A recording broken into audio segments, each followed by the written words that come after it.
श्री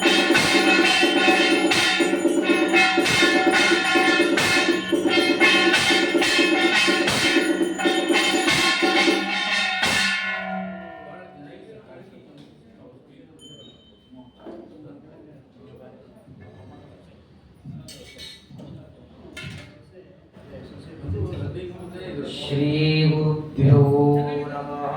परम गुरुभ्यो नमः। श्रीमदानंद तीर्थ भगवत्पादाचार्य गुरुभ्यो नमः। सृष्टिस्थित्यप्ययेहा नियति दृशितमो बन्धमोक्षाश्च यस्मात्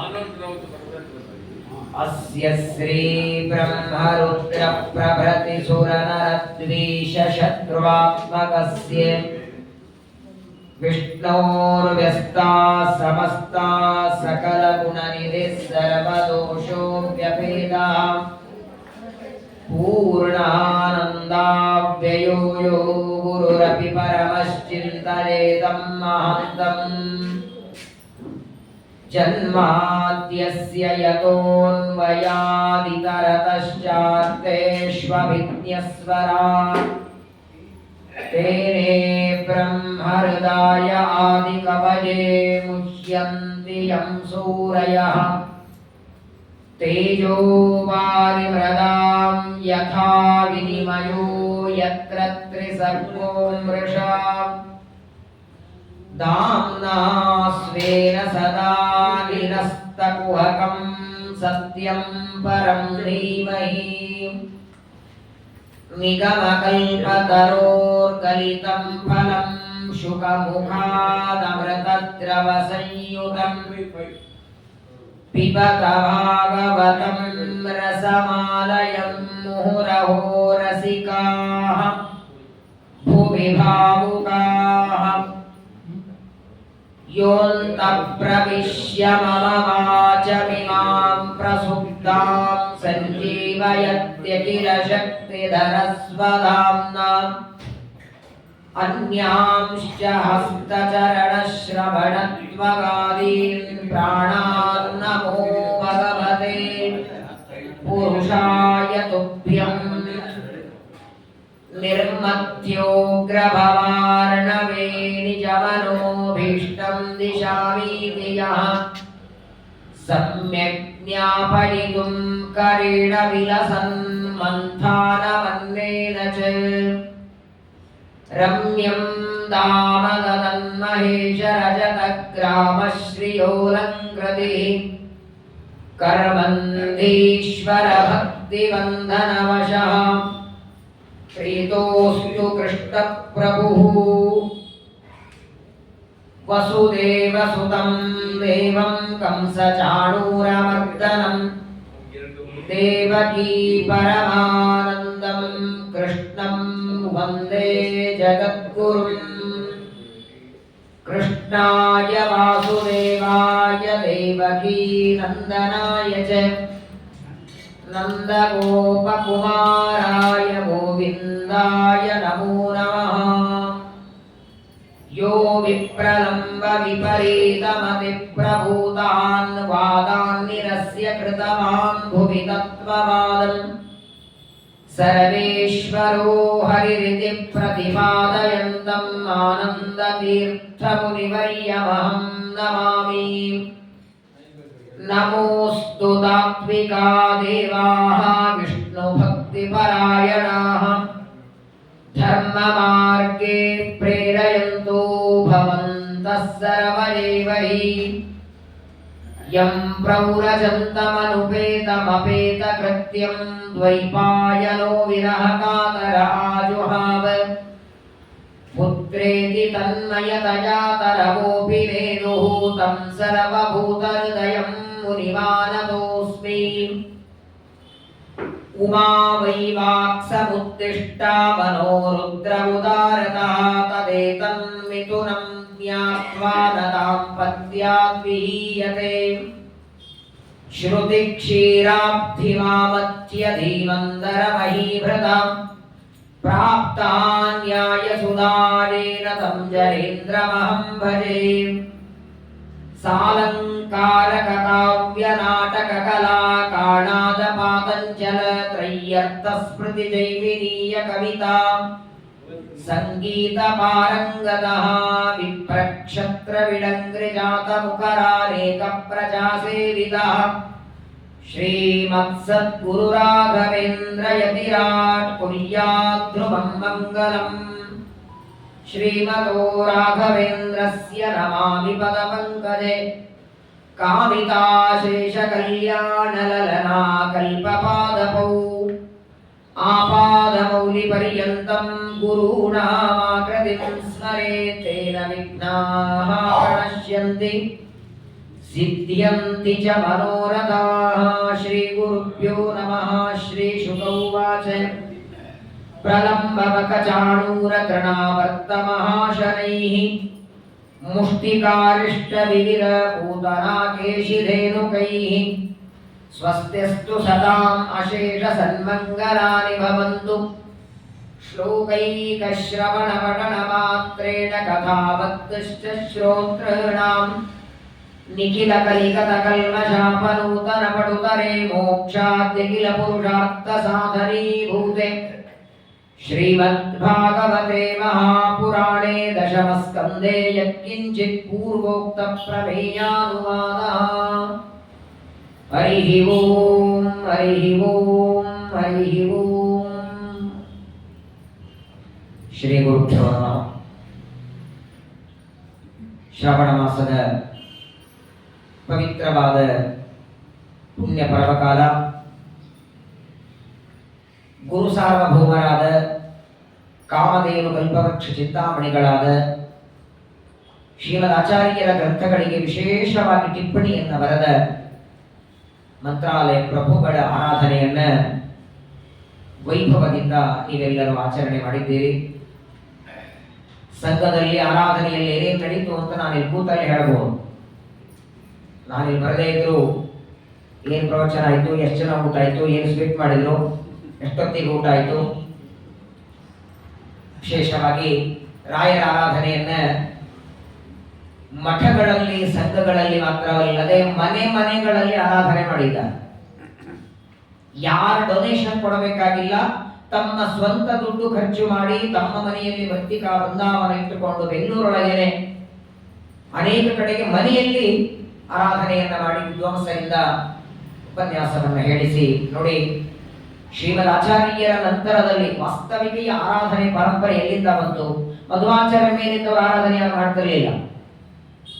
ಹಂಸನಾಮಕ ಪರಮಾತ್ಮ ನಂತರದಲ್ಲಿ ಬ್ರಹ್ಮದೇವರು, ಸನಕ, ಸನಂದನ, ಸನಾತನ, ಕೈವಲ್ಯ ತೀರ್ಥರು, ಜ್ಞಾನೇಶ ತೀರ್ಥರು, ಪರತೀರ್ಥರು, ಅಚ್ಯುತ ಪ್ರೇಕ್ಷರು ಇವರು ಯಾರ್ದು ಆರಾಧನೆ ಮಾಡಲಿಲ್ಲ. ಮಧ್ವಾಚಾರ್ಯರು ಆರಾಧನೆ ಮಾಡೋ ಹಾಗಿಲ್ಲ. ಶ್ರೀಮದಾಚಾರ್ಯರು ಪದ್ಮನಾಭ ತೀರ್ಥರಿಗೆ ಆಜ್ಞೆ ಮಾಡ್ತಾರೆ, ಇನ್ನ ಮೇಲೆ ಈ ಆರಾಧನೆ ಪರಂಪರೆ ಬರಲಿ ಅಂತ. ಅಲ್ಲಿವರೆಗೆ ಇರಲಿಲ್ಲ ಇದು. ಪದ್ಮನಾಭ ತೀರ್ಥರಿಗೆ ಆಚಾರ್ಯರು ಆಜ್ಞೆಯನ್ನ ಮಾಡಿ ಅದು ಆರಾಧನೆ ಅಂದ್ರೆ ಏನದು?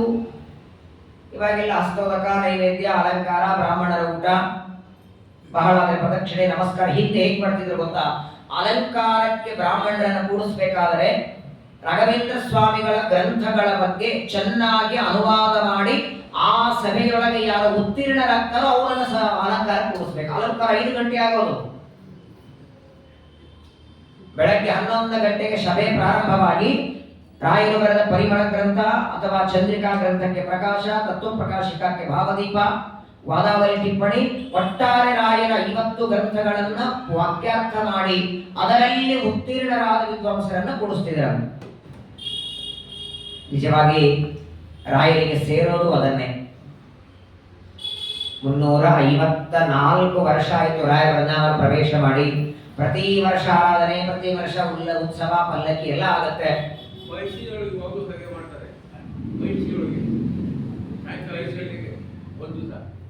ಶ್ರೀಪಾದರ ಹಾಗೆ ಮಾಡ್ತಾರೆ. ಆದರೆ ನಾನು ಬೇರೆ ಕಡೆಗೆ ಉಪನ್ಯಾಸದಲ್ಲಿ ಹೇಳಿದ್ದೇನೆ, ವಿಶೇಷವಾಗಿ ರಾಯರ ಅಂತರಂಗ ಭಕ್ತರು ನೀವೆಲ್ಲ ಮುಂದಿನ ವರ್ಷ ಆರಾಧನೆ ಬರೋದರ ಒಳಗೆ ಒಂದು ಕೆಲಸ ನೀವೆಲ್ಲ ಮಾಡಿ. ರಾಘವೇಂದ್ರ ಸ್ವಾಮಿಗಳು ರಚನೆ ಮಾಡಿದ 50 ಗ್ರಂಥಗಳ ಹೆಸರನ್ನ ಪಟ ಪಟ ಪಟ ಪಟ ಬಾಯಿಪಾಠ ನಾನ್ ಸ್ಟಾಪ್ ಮೊದಲಿಂದ ಕೊನೆಯವರೆಗೆ ಬಾಯಿಪಾಠ ಮಾಡಿ ಅದು ದೊಡ್ಡ ಆರಾಧನೆ ಆಗಿದೆ. ಹಸ್ತೋದಕ, ಹಯಗ್ರೀವ, ಪಂಚಾಮೃತ ಅಭಿಷೇಕ ಅದೆಲ್ಲ ಒಂದು ಕಡೆಗೆ. ಚೆನ್ನಾಗಿ ಅಡಿಗೆ ಮಾಡ್ತಾನೆ ಅಂತ ಅಡಿಗೆಯವರನ್ನು ಹೊಗಳುತ್ತೇವೆ. ಸಾರು ಚೆನ್ನಾಗಾಯಿತು, ಹುಳಿ ಚೆನ್ನಾಗಾಯಿತು ಅಂತ 154 ವರ್ಷ ಕಳೆದರೂ ಇವತ್ತಿಗೂ ಅವರ ಕೊಟ್ಟ ಗ್ರಂಥ ಓದ್ತೇವೆ. ಒಬ್ಬ ವ್ಯಕ್ತಿ ಒಂದು ವಿದ್ಯೆಯಲ್ಲಿ ಪರಿಣಿತನಾಗಬಹುದು. ಒಂದು ಜನ್ಮದಲ್ಲಿ ಒಂದು ವಿದ್ಯೆ ಓದಬಹುದು. 64 ವಿದ್ಯೆ ಬರ್ತಿತ್ತು ರಾಯರಿಗೆ. ಚತುಷ್ಷಷ್ಟಿ ಕಲಾ ವಿಜೇತ ತೀರ್ಥರ ನಂತರದಲ್ಲಿ ಮೊದಲನೇ 64 ವಿದ್ಯೆಗಳು ಯಾವುದು ಅಂತ ಗುರುತು ಮಾಡ್ಕೊಳ್ಳಿಕ್ಕೆ ಒಂದು ವಾರ ಬೇಕು. ಹೇಳ 10 ನಿಮಿಷ ಹೇಳಿ ಮುಗಿಸ್ತೇನೆ. 64 ವಿದ್ಯೆ ಹೆಸರು ಹೇಳ್ತೇನೆ. ಒಂದೊಂದು ವಿದ್ಯಾ ಬಗ್ಗೆ ವಿವರಣೆ ಮಾಡ್ತಾ ಹೋದ್ರೆ 64 ವಿದ್ಯೆಗೆ 64 ದಿನ ಬೇಕು. 64 ವಿದ್ಯೆಗಳ ಹೆಸರು ನಾನು ಹೇಳ್ತೇನೆ. ಆದ್ರೆ ಒಂದು ರಿಟರ್ನ್ ಒಪ್ಪಿಸ್ಬೇಕು ನಾನು. ಹಾಗಂದ್ರೆ ಬೇಡ.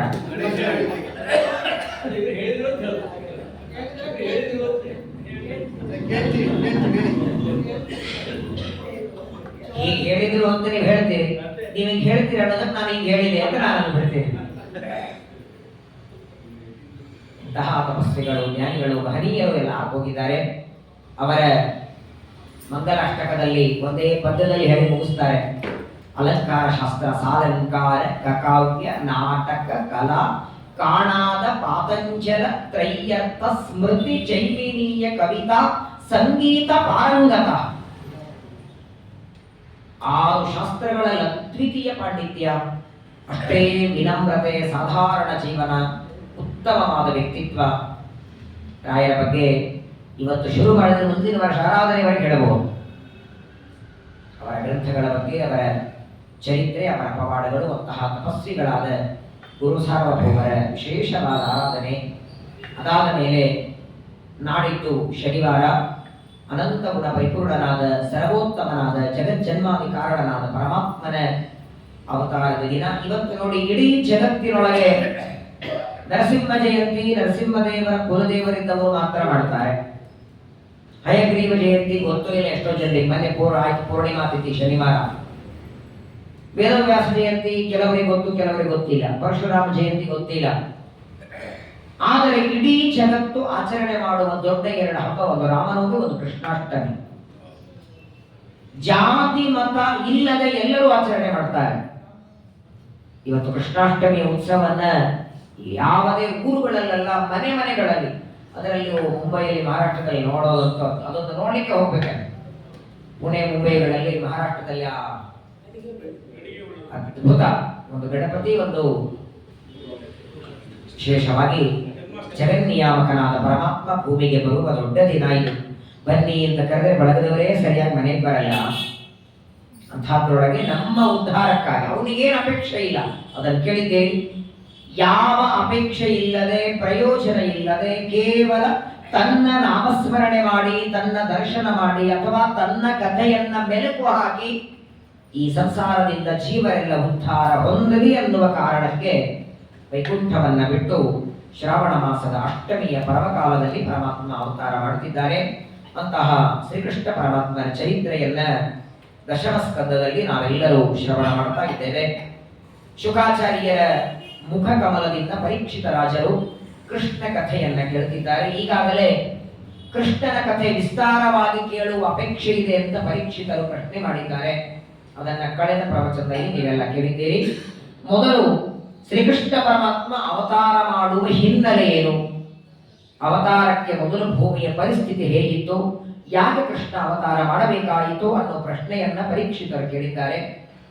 ಅದರ ವಿವರಣೆ ಶುಕಾಚಾರ್ಯರು ಹೇಳಿದ್ದಾರೆ. ಅದನ್ನ ಕಳೆದ ಬಾರಿ ನೀವು ಕೇಳಿದ್ದೀರಿ. ಪರಮಾತ್ಮನಿಗೆ ಭೂಮಿಯ ಭಾರವನ್ನ ಹರಣ ಮಾಡುವುದು ಮಾತ್ರ ಉದ್ದೇಶವಾಗಿರಲಿಲ್ಲ.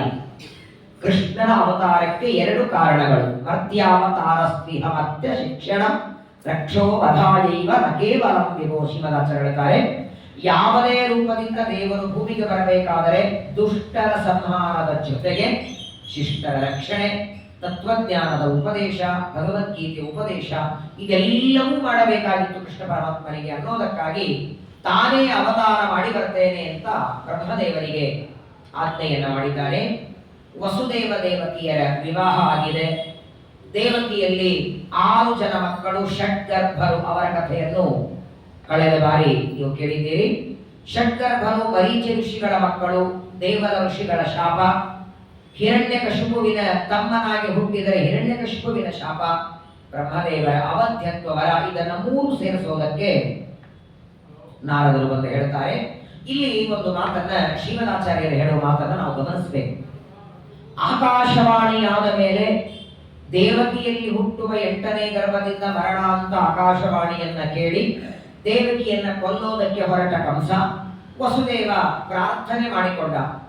ಮೊದಲು ಅನೇಕ ಮಾತುಗಳನ್ನು ಹೇಳಿದ. ಜನ್ಮ ಮರಣ ಯಾರಿಗೂ ತಪ್ಪಿದ್ದಲ್ಲ, ದೇಹ ಬರತ್ತೆ ಅಂದ್ಮೇಲೆ ಇವತ್ತಿನ ನಾಳೆ ಬಿಡಬೇಕು ಅಂತ ಅನೇಕ ತತ್ವಜ್ಞಾನದ ಮಾತು ಹೇಳಿದ. ಕಂಸನ್ ತಲೆ ಹೋಗಲಿಲ್ಲ.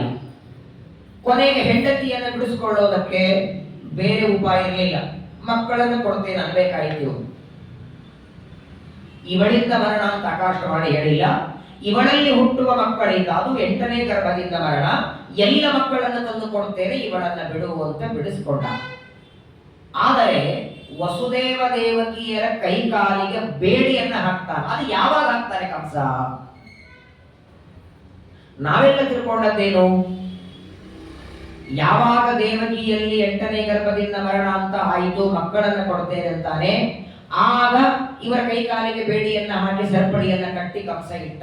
ಅಲ್ಲ ಅಂತ ಶ್ರೀಮದಾಚಾರ್ಯ. ಆಗಲ್ಲ. ಕಂಸ ವಸುದೇವ ದೇವಕಿಯರ ಕೈಕಾಲಿಗೆ ಬಂಧನ ಮಾಡಿ ಸರಪಳಿಯನ್ನ ಹಾಕಿ ಚೆನ್ನಾಗಿ ಬಿಗಿತಾನೆ. ಅದು ಯಾವಾಗ? 6 ಮಕ್ಕಳು ಆದ ಮೇಲೆ.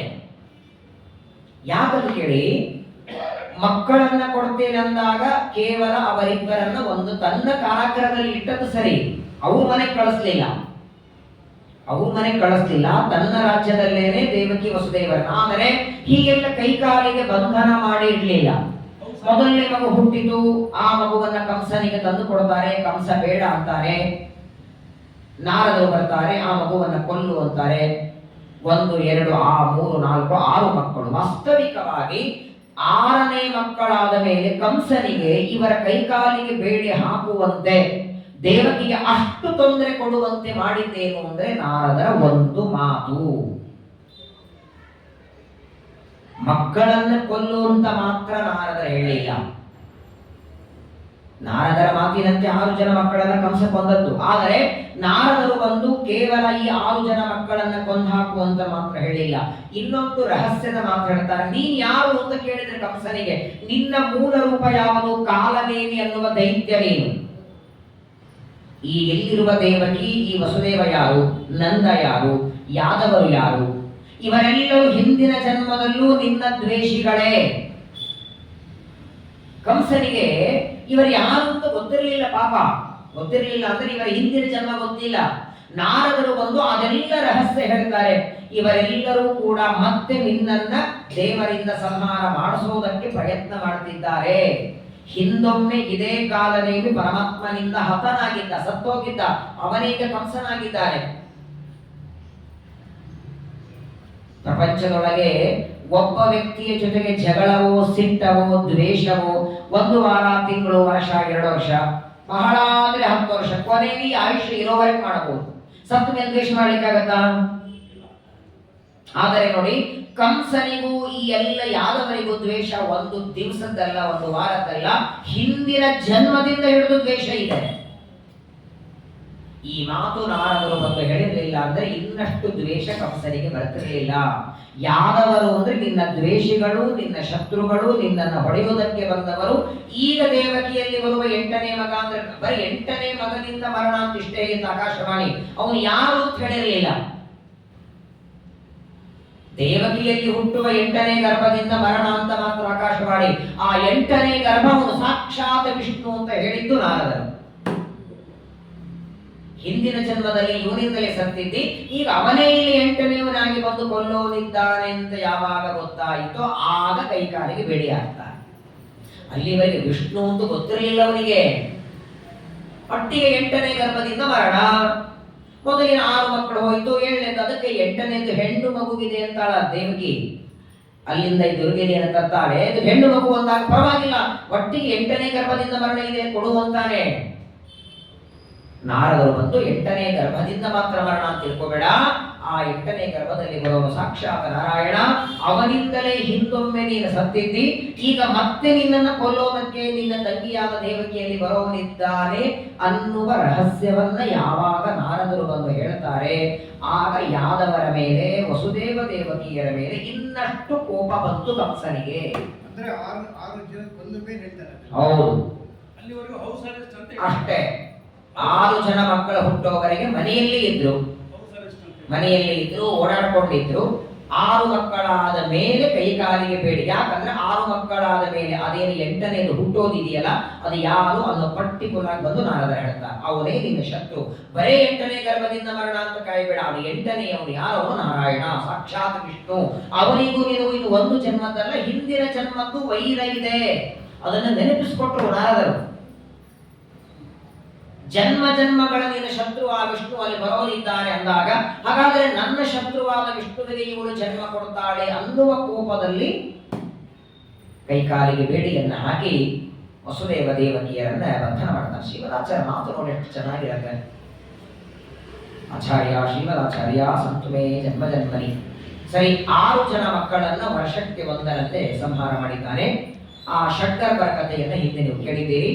ಸಾಕ್ಷಾತ್ ಮರೀಚಂಶಿಗಳ ಮಕ್ಕಳು ಶಾಪದಿಂದ ದುರ್ಗಾದೇವಿ ಏನ್ ಮಾಡ್ತಿದ್ದು, 6 ಮಕ್ಕಳನ್ನ ಗುಹೆಯಲ್ಲಿ ಮಲಗಿಸಿ ಆ ಶರೀರದಿಂದ ಜೀವನನ್ನ ಮಾತ್ರ ಹೊರಗೆ ತೆಗಿಬೇಕು. ಶರೀರ ಅಲ್ಲೇ ಇರಬೇಕು. ಆ ಜೀವನನ್ನ ಒಯ್ದು ದೇವಕಿಯ ಗರ್ಭದಲ್ಲಿ ಇಡೋದು. 9 ತಿಂಗಳು ದೇವಕಿ ಗರ್ಭದಲ್ಲಿ ಹೊತ್ತಾದ ಮೇಲೆ ಜನ್ಮ ಕೊಡಬೇಕು. ಅದನ್ನ ಕಂಸ ಕೊಲ್ಲಬೇಕು. ಮತ್ತೆ ಆ ಜೀವನನ್ನ ಅದೇ ಶರೀರದಲ್ಲಿ ಸೇರಿಸಬೇಕು. ಯಾಕಂದ್ರೆ ಆ ಶರೀರಕ್ಕೆ ಅವಧ್ಯತ್ವ ವರ ಬ್ರಹ್ಮದೇವರು ಕೊಟ್ಟದ್ದರಿಂದ ಅದು ನಾಶ ಆಗೋ ಹಾಗಿಲ್ಲ.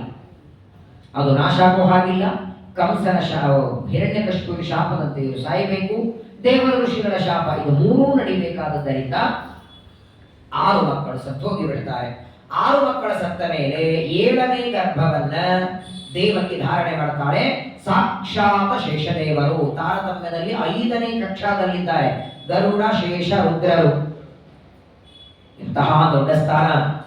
ದೇವರ ದರ್ಶನವನ್ನ ನಾವೆಲ್ಲರೂ 2 ಕಣ್ಣಿನಿಂದ ಮಾಡಿಕೊಂಡ್ರೆ 1000 ಕಣ್ಣುಗಳಿಂದ ಮಾಡಿಕೊಳ್ಳೋ ಯೋಗ್ಯತೆ ಶೇಷದೇವರಿಗೆ. ತಿರುಪತಿಯ ಬೆಟ್ಟವನ್ನ ವೆಂಕಟಾಚಲ ಅಂತಾರೆ, ಶೇಷಾಚಲ ಅಂತಾರೆ. ಅಂದ್ರೆ ಶೇಷದೇವರು ಬರೀ ಹಾಸಿಗೆ ಅಲ್ಲ, ಕೆಲವು ಬಾರಿ ಹಾಸಿಗೆ ಆಗ್ತಾರೆ, ಕೆಲವು ಬಾರಿ ಆಸನ ಆಗ್ತಾರೆ, ಕೆಲವು ಬಾರಿ ದ್ವಾರಪಾಲಕರಾಗ್ತಾರೆ. ಯಾವಾಗ ಏನು ಸೇವೆ ದೇವರು ಮಾಡುತ್ತಾರೆ ಮಾಡಬೇಕು. ವೆಂಕಟೇಶ ಕಲ್ಯಾಣದಲ್ಲಿ ಕೇಳ್ತೀರಿ, ದ್ವಾರಪಾಲಕರಾಗಿ ನಿಂತಿದ್ರು. ದೇವರಿಗೆ ಅತ್ಯಂತ ಬೇಕಾದ ವ್ಯಕ್ತಿಗಳು. ವಿಶೇಷವಾಗಿ ಇವೆಲ್ಲ ವ್ಯಾಖ್ಯಾನ ಗ್ರಂಥಗಳಿಗೆ ಅಭಿಮಾನಿಗಳಂತ ಶ್ರೀಮದಾಚಾರ್ಯ ಶೇಷೋ ವ್ಯಾಖ್ಯಾನ ಗೋಚರ. ಅದಕ್ಕಾಗಿಯೇ ಟೀಕಾರಾಯರಲ್ಲಿ ಶೇಷದೇವರಾಮೇಶ ಇದ್ದದ್ದರಿಂದ ಟೀಕಾ ಗ್ರಂಥಗಳು ಹೊರಗೆ ಬಂತು. ಗರುಡ ದೇವರು ಅಪೌರುಷೇಯ ವೇದಗಳಿಗೆ ಅಭಿಮಾನಿ, ಶೇಷದೇವರು ವ್ಯಾಖ್ಯಾನ ಗ್ರಂಥಗಳಿಗೆ ಅಭಿಮಾನಿ. ಅಂತಹ ಸಮಗ್ರವಾದ 14 ಲೋಕಾತ್ಮಕ ಬ್ರಹ್ಮಾಂಡವನ್ನ ತಮ್ಮ ಹೆಡೆ ಮೇಲೆ ಇಟ್ಟುಕೊಂಡ್ರೆ ಒಂದು ಸಾಸಿವೆ ಕಾಳಿನ ಭಾರದಷ್ಟು ಭಾರ ಆದಂತ ಶೇಷದೇವರಿಗೆ. ಇಡೀ ಬ್ರಹ್ಮಾಂಡ ತೇರಸ್ಸು 50 ಕೋಟಿ, 100 ಕೋಟಿ ವಿಸ್ತೀರ್ಣವಾದ ಬ್ರಹ್ಮಾಂಡ ಒಂದು ಸಾಸಿವೆ ಕಾಳಿನಷ್ಟು ಭಾರ ಆಗಿರುವ ಆ ಶೇಷದೇವರು 3 ತಿಂಗಳು ಮಾತ್ರ ದೇವಕಿಯ ಗರ್ಭಕ್ಕೆ ಯಾವಾಗ ಬರ್ತಾರೆ? 6 ಮಕ್ಕಳನ್ನ ವರ್ಷಕ್ಕೆ ಒಂದರಂತೆ ಕಂಸ ಸಂಹಾರ ಮಾಡಿ ಆದ ಮೇಲೆ 6 ವರ್ಷಗಳಾದ ಮೇಲೆ 7ನೇ ವರ್ಷಕ್ಕೆ ಪರಮಾತ್ಮ ಶೇಷದೇವರಿಗೆ ಆಜ್ಞೆ ಮಾಡ್ತಾನೆ, ನೀನು ಹೋಗು ಅಂತ. ಇದೇ ಭಗವಂತನ ಸಂಕಲ್ಪ. ರಾಮಾವತಾರದಲ್ಲಿ ತಾನು ಯಾವ ಶೇಷದೇವರು ಲಕ್ಷ್ಮಣನಾಗಿ ಸೇವೆಯನ್ನ ಮಾಡಿದ್ದಾರೆ, ಆ ಸೇವೆಗೆ ಒಂದು ಪ್ರತಿಫಲ ಕೊಡಬೇಕು. ಅನನ್ಯವಾದ ಸೇವೆ. ಲಕ್ಷ್ಮಣನ ಸೇವೆಯನ್ನ ರಾಮಾಯಣದಲ್ಲಿ ಕೇಳ್ತೀರಿ. ಕೇವಲ ರಾಮನ ಸೇವೆಗಾಗಿ ತನ್ನ ಹೆಂಡತಿಯನ್ನು ಬಿಟ್ಟು ಅರಣ್ಯಕ್ಕೆ ಬಂದವನು, 13 ವರ್ಷದ ವನವಾಸದಲ್ಲಿ ಬ್ರಹ್ಮಚರ್ಯದಿಂದ ಇದ್ದವನು. ಆ ಸೇವೆಯನ್ನ ಸಂತೋಷದಿಂದ ಸ್ವೀಕಾರ ಮಾಡಿ ಅದಕ್ಕೆ ಪ್ರತಿಫಲವಾಗಿ ಅಣ್ಣ ಭಾಗ್ಯ ಕೊಟ್ಟ. ಆದರೆ ಎಷ್ಟು? ದೇವಕಿಯ ಗರ್ಭದಲ್ಲಿ ಇವನು ಪ್ರವೇಶ ಮಾಡಿ 3 ತಿಂಗಳು ಮಾತ್ರ ಆಗಿದೆ. ಶೇಷದೇವರು ದೇವಕಿಯ ಗರ್ಭದಲ್ಲಿ 3 ತಿಂಗಳ ಇರುವಾಗ ಪರಮಾತ್ಮ ತನ್ನ ಹೆಂಡತಿಯನ್ನ ಕರೀತಾನೆ, ದುರ್ಗಾದೇವಿಯನ್ನ. ತಮೋ ಗುಣಕ್ಕೆ ಅಭಿಮಾನಿ, ಸತ್ವಗುಣಕ್ಕೆ ಶ್ರೀದೇವಿ, ರಜೋಗುಣಕ್ಕೆ ಭೂದೇವಿ, ತಮೋ ಗುಣಕ್ಕೆ ದುರ್ಗಾದೇವಿ. ದುರ್ಗಾದೇವಿಯನ್ನ ಕರೀತಾರೆ, ಯದೂನಾಂ ನಿಜನಾಥಾನಾಂ ಯೋಗ ಮಾಯಾ ಸಮಾಧಿಶತ್. ಪರಮಾತ್ಮ ತನ್ನ ಹೆಂಡತಿಯಾದ ದುರ್ಗಾದೇವಿಯನ್ನು ಕರೆದು ಒಂದು ಆಜ್ಞೆ ಮಾಡ್ತಾನೆ. ನೋಡು, ಇವತ್ತಿನವರೆಗೆ ಪ್ರಪಂಚದಲ್ಲಿ ಯಾರೂ ಮಾಡದಿರುವ ಕೆಲಸ ನೀನು ಮಾಡಬೇಕು. ಪ್ರಾಯ ಒಂದು ಮಗು ತಾಯಿಯ ಗರ್ಭಕ್ಕೆ ಸೇರ್ಕೋಬೇಕಾದ್ರೆ ಏನೇನಿದೆ ಛಾಂದೋಗ್ಯ ಉಪನಿಷತ್ ಹೇಳುತ್ತದೆ. ನಮ್ಮ ಮನೆಯಿಂದ ಇಲ್ಲಿ ಬರಬೇಕು ಅಂದ್ರೆ ಆಟೋಕೋ ಗಾಡಿ ಮೇಲೋ ಬರಬೇಕು. ಇಲ್ಲಿ ದೇಹ ಬಿಟ್ಟವನು ಯಮಲೋಕಕ್ಕೆ ಹೋಗಿ ಅಲ್ಲಿಂದ ಸ್ವರ್ಗಕ್ಕೆ ಹೋಗಿ ಸ್ವರ್ಗದಿಂದ ಮತ್ತೆ ತಾಯಿಯ ಗರ್ಭಕ್ಕೆ ಬರುವಾಗ 5 ಕಡೆಗೆ ಸ್ಟೇ ಮಾಡಿ ಬರ್ತಾನೆ.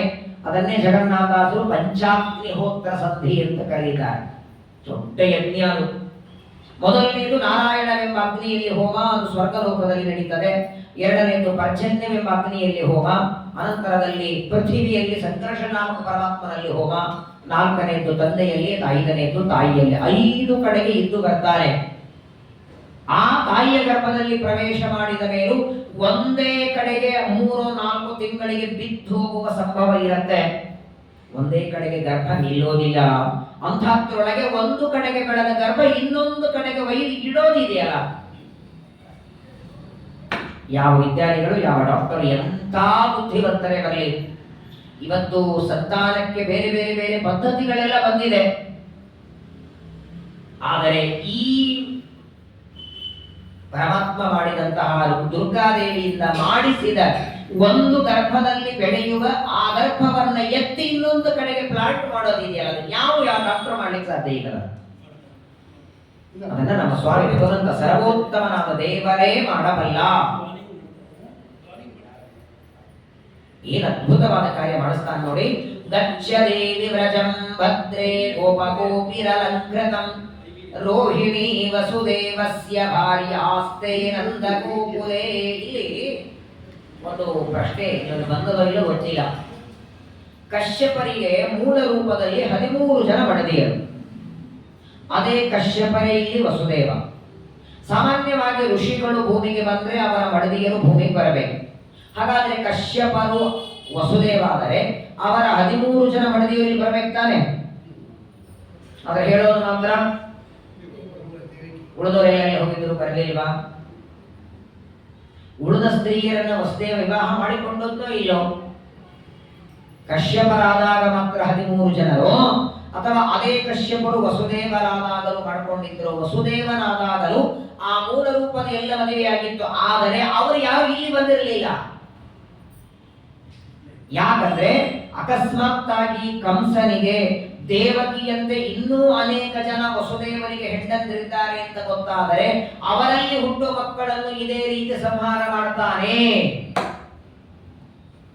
ಹಾಗಾಗಿ ಯಾವ ಸ್ತ್ರೀಯರನ್ನು ಮಥುರಾ ಪಟ್ಟಣಕ್ಕೆ ಕರೆಸಿರಲಿಲ್ಲ, ಅವರೆಲ್ಲ ಬೇರೆ ಕಡೆಗೆ ಇದ್ರು ಅನ್ನೋದಕ್ಕಾಗೇನೆ ಇಲ್ಲಿನ ಗರ್ಭ ಎತ್ತಿ ಎಲ್ಲಿಡಬೇಕೀಗ? ಅವಳು ಎಲ್ಲಿದ್ದು? ಇಲ್ಲಿರಲಿಲ್ಲ. ವಸುದೇವರ ಹೆಂಡತಿನೇ ಅವಳು. ರೋಹಿಣಿಯಲ್ಲಿ ಇಟ್ಟ ಅಂದ್ರೆ ಅವಳು ಯಾರೋ ಅಲ್ಲಿ ಯಾಕೆ ಇಟ್ಟುಬಿಟ್ಟ ಅಂತ ಈಗ ಅನ್ಕೋಬೇಡಿ. ದೇವಕಿಗಿಂತಲೂ ಮೊದಲೇ ವಸುದೇವ ವಿವಾಹ ಮಾಡಿಕೊಂಡಿದ್ದ. ವಸುದೇವನ ಹೆಂಡತಿಯಾದ ರೋಹಿಣಿ. ಆ ರೋಹಿಣಿಯಲ್ಲಿ ದೇವಕಿಯಲ್ಲಿ ಬೆಳೆಯುವ 3 ತಿಂಗಳ ಗರ್ಭವನ್ನ ಎತ್ತಿ ಆ ದೇವಕಿಯ ರೋಹಿಣಿಯ ಗರ್ಭದಲ್ಲಿ ಒಯ್ದಿಡಬೇಕು. ಇಡಬೇಕು ಅಂದ್ರೆ ಇಲ್ಲಿ 3 ತಿಂಗಳು, ಅಲ್ಲಿ 6 ತಿಂಗಳು, ಹೀಗೆ 9 ತಿಂಗಳು, 2 ಗರ್ಭದ ಸಂಬಂಧ ಒಂದು ಮಗುವಿಗೆ. ಇದು ಅದ್ಭುತ ವಿಚಾರ. ಇದು ಒಂದೇ ಗರ್ಭದಲ್ಲಿ 3 ಜನ ಮಕ್ಕಳಾಗಬಹುದು. ಮಕ್ಕಳಿಗೆ ಒಂದೇ ಗರ್ಭ, ಒಂದು ಗರ್ಭದಿಂದ ಹೆಣ್ಣು ಆಗಬಹುದು, ಗಂಡ ಆಗಬಹುದು. ಆದ್ರೆ ಒಂದು ಮಗುವಿಗೆ 2 ಗರ್ಭ ಎಲ್ಲೂ ಇಲ್ಲ. ಒಂದು ಗರ್ಭದಿಂದ 2 ಮಕ್ಕಳು, 3 ಮಕ್ಕಳಾದದ್ದು ಪ್ರಪಂಚದಲ್ಲಿ ಕಂಡಿದೆ. ಒಂದೇ ಮಗುವಿಗೆ 2 ಗರ್ಭದ ಸಂಬಂಧ. ಹಾಗಾಗಿ ಇದನ್ನ ನೀನು ಮಾತ್ರ ಮಾಡಬಲ್ಲಿ. ವಸುದೇವನ ಹೆಂಡತಿ ನಂದ ಗೋಕುಲದಲ್ಲಿದ್ದಾಳೆ, ಇಲ್ಲಿಲ್ಲ.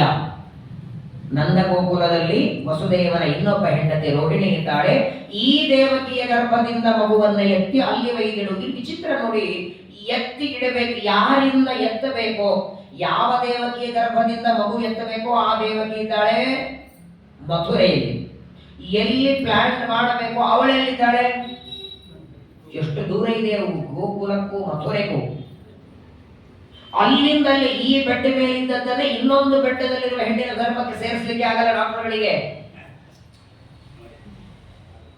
ಈ ಗರ್ಭದಿಂದ ತೆಗೆದು ಇನ್ನೊಂದು ಗರ್ಭಕ್ಕೆ ಸೇರಿಸಬೇಕಾದ್ರೆ ಮಧ್ಯದಲ್ಲಿ ಅಂತರ ಬಹಳ ಇದ್ರೆ ಬದುಕೋದಿಲ್ಲ ಅದು ಮಗು. ಏನ್ ಭಗವಂತ ಸಮರ್ಥಕ್ಕೆ ದುರ್ಗಾದೇವಿಯನ್ನು ಕರೆದದ್ದು ನೋಡಿ. ಪರಮಾತ್ಮ ಆಜ್ಞೆ ಮಾಡ್ತಾರೆ, 3 ತಿಂಗಳ ಗರ್ಭವನ್ನ ಎತ್ತಿ ರೋಹಿಣಿಯ ಗರ್ಭಕ್ಕೆ ಒಯ್ದು ನೀವು ಸೇರಿಸ್ಬೇಕು. ಆ ಗರ್ಭ ಸತ್ತಿರಬಾರದು, ಅದರ ಉಸಿರಾಟ ಇರಬೇಕು. ಕರ್ಷಣ ಮಾಡಿ ಒಂದು ಗರ್ಭದಿಂದ ಎಳೆದು ಇನ್ನೊಂದು ಗರ್ಭಕ್ಕೆ ಒಯ್ದದ್ದರಿಂದ ಸಂಕರ್ಷಣ ಅಂತ ಆ ಗರ್ಭಕ್ಕೆ ಹೆಸರು ಬರಬೇಕು. 2 ಗರ್ಭದ ಸಂಬಂಧ ಆ ಒಂದು ಕೂಸಿಗಾಗಬೇಕು. ತನ್ನಿಕ್ಷಿಪ್ಯ ರೋಹಿಣ್ಯ ಉದರೇ ಸನ್ನಿವೇಶಯೇ. ಆಗೇನಾಯ್ತು? ದೇವಕಿಯ ಗರ್ಭದಲ್ಲಿರುವ 3 ತಿಂಗಳ ಗರ್ಭವನ್ನ ನೀನು ಎತ್ತಿ ರೋಹಿಣಿಯ ಗರ್ಭಕ್ಕೆ ಇಟ್ಟಾಗ ದೇವಕಿಯ ಗರ್ಭ ಖಾಲಿ ಆಯ್ತಲ್ಲ, ಆಗ ನಾನಲ್ಲಿ ಸೇರ್ಕೊಳ್ತೇನೆ ಅಂತ ಕೃಷ್ಣ. ನಾನಲ್ಲಿ ಸೇರ್ಕೋತೇನೆ. ನಾನು ಅಲ್ಲಿ ಪ್ರವೇಶ ಮಾಡಿದ ಮೇಲೆ ಮತ್ತೆ ನೀನು ಗೋಕುಲಕ್ಕೆ ಹೋಗ್ಬೇಕು. ಆ ಗೋಕುಲದಲ್ಲಿ ನಂತರ ಹೆಂಡತಿಯಾದ ಯಶೋದೆ ಗರ್ಭದಲ್ಲಿ ನೀನು ಪ್ರವೇಶ ಮಾಡು. ಹಾಗಾಗಿ ತನಗಿಂತಲೂ 3 ತಿಂಗಳು ದೊಡ್ಡವನಾದದ್ದರಿಂದ ಬಲರಾಮ ಅಣ್ಣನಾದ. ತಾನು ಹೇಳಿದಂತೆ ಕೆಲಸವನ್ನ ಮಾಡಿಸಿ ಹೆಂಡತಿನೇ ತಂಗಿಯಾಗಿ ಬಂದಿದ್ದ. ಸುಮಧ್ವಿಜಯದಲ್ಲಿ ಹರಿಸ್ವಸ ನನ್ನುವ ಚಿರಾದ ಸದ್ವಿದೆ 4ನೇ ಸರ್ಗದಲ್ಲಿ ಹೇಳ್ತಾರೆ. ದುರ್ಗಾದೇವಿಯನ್ನ ಕೃಷ್ಣನ ತಂಗಿ ಅಂತ ಕರೀತಾರೆ. ನಂದ ಗೋಕುಲದಲ್ಲಿ ಯಶೋದೆಯ ಗರ್ಭದಿಂದ ಹೆಂಡತಿಯನ್ನ ತಂಗಿ ಆಗ್ತಾಳ. ಪರಮಾತ್ಮ ತನ್ನ ನಂತರದಲ್ಲಿ ಅವತಾರ ಮಾಡಿದ್ದರಿಂದ ತಂಗಿ ಮಾತ್ರ. ಇಷ್ಟು ವ್ಯವಸ್ಥೆಯನ್ನ ನೀನು ಮಾಡಬೇಕು. ಆಗ ನೀನೇನು ಮಾಡು, ಅಲ್ಲಿ ಅವತಾರವನ್ನ ಮಾಡು. ಇಷ್ಟು ಮಾತ್ರ ಹೇಳಿ ಮುಗಿಸ್ಲಿಲ್ಲ. 3 ತಿಂಗಳ ಗರ್ಭವನ್ನ ರೋಹಿಣಿಯ ಗರ್ಭಕ್ಕೆ ಸೇರಿಸು. ನಾನು ದೇವಕಿಯಲ್ಲಿ ಪ್ರವೇಶ ಮಾಡ್ತೇನೆ.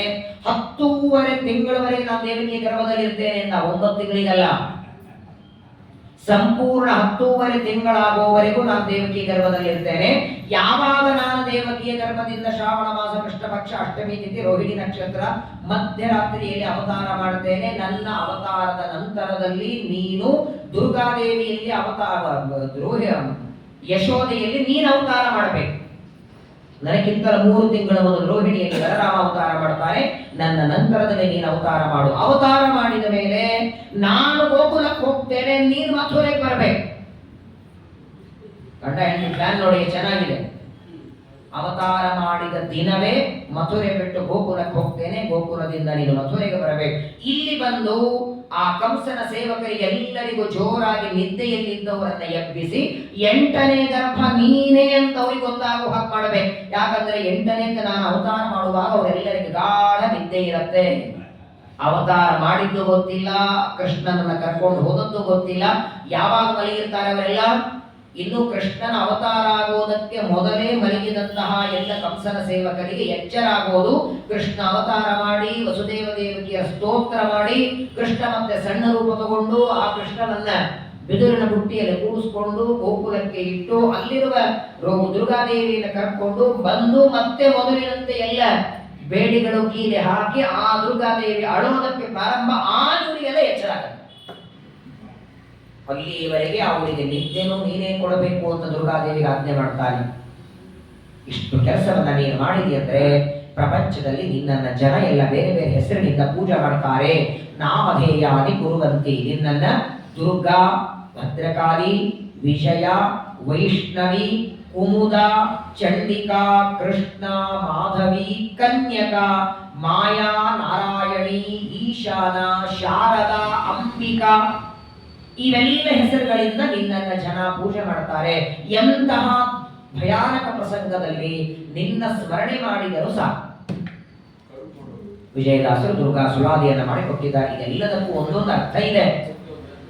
ದುರ್ಗಾದೇವಿಯ ನಾಮಸ್ಮರಣೆ. ಹಾಗಾಗಿ ನೋಡಿ, ಕೃಷ್ಣನ ಅವತಾರ ಆದದ್ದು ಯಾವಾಗ? ಶ್ರಾವಣ ಕೃಷ್ಣ ಅಷ್ಟಮಿ. ಕೃಷ್ಣಾವತಾರ ಆದ ಮೇಲೆ ಅವತಾರ ಆದದ್ದು ದುರ್ಗಾದೇವಿಯ ಅವತಾರ. ಶ್ರಾವಣ ಮಾಸದ ಅಷ್ಟಮಿ ಆದ ಮೇಲೆ ದಶಮಿ ಆದ ಮೇಲೆ ದುರ್ಗಾದೇವಿ ಅವತಾರ. ಅಲ್ಲಿಂದ ದುರ್ಗಾದೇವಿ ಇಲ್ಲಿ ಬಂದದ್ದು ಯಾವಾಗ? ಭಾದ್ರಪದ ಮಾಸ. ದುರ್ಗಾದೇವಿ ಮಗುವಾಗಿ ಯಾವಾಗ ಕಂಸ ಮಗುವನ್ನ ಕೊಲ್ಲಬೇಕಂತಾನೆ ಕೈ ಜಾಡಿಸ್ಕೊಂಡು ಆಕಾಶಕ್ಕೆ ನಿಂತಿರ್ತಾಳಲ್ಲ, ಅಷ್ಟ ಭುಜ ಮಾಡಿ, ಆಗ ಏನಾಗಿರ್ತದೆ? ಆಶ್ವಿನ ಶುದ್ಧ ಅಷ್ಟಮಿ. ಹಾಗಾಗಿ ಒಂದು ದುರ್ಗಾಷ್ಟಮಿ ಆಯ್ತದೆ. ಅಷ್ಟಭುಜ ಧಾರಣ ಮಾಡಿ ದುರ್ಗಾದೇವಿ ನಿಲ್ತಾಳೆ. ಎಲ್ಲರೂ ಪೂಜೆ ಮಾಡ್ತಾರೆ. ಅವತ್ತಿನಿಂದ ದುರ್ಗಾಷ್ಟಮಿ. ಕನ್ಯಾ ಪೂಜೆ ಮಾಡುವ ಪದ್ಧತಿಯು ನಮ್ಮಲ್ಲಿ ಬಂತು. ಕುಮಾರಿಯರ ಪೂಜೆ. ಯಾಕಂದ್ರೆ ಕೌಮಾರಂ ವೃತಮಸ್ತಾಯ ತ್ರಿದಿವಂ ಪಾವಿತಂ ತ್ವಯ ಮಹಾಭಾರತ ಹೇಳ್ತಾರೆ.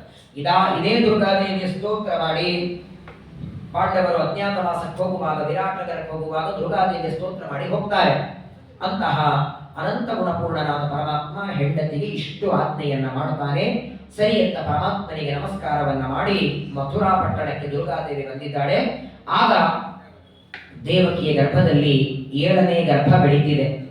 ಇನ್ನೊಂದು ವಿಚಿತ್ರ ಅಂದ್ರೆ, ದೇವಕಿ ಪ್ರತಿ ಬಾರಿ ಗರ್ಭಿಣಿಯಾದಾಗ ಕಂಸ ಬರ್ತಿದ್ದ ಅಂತೆ ನೋಡ್ಲಿಕ್ಕೆ.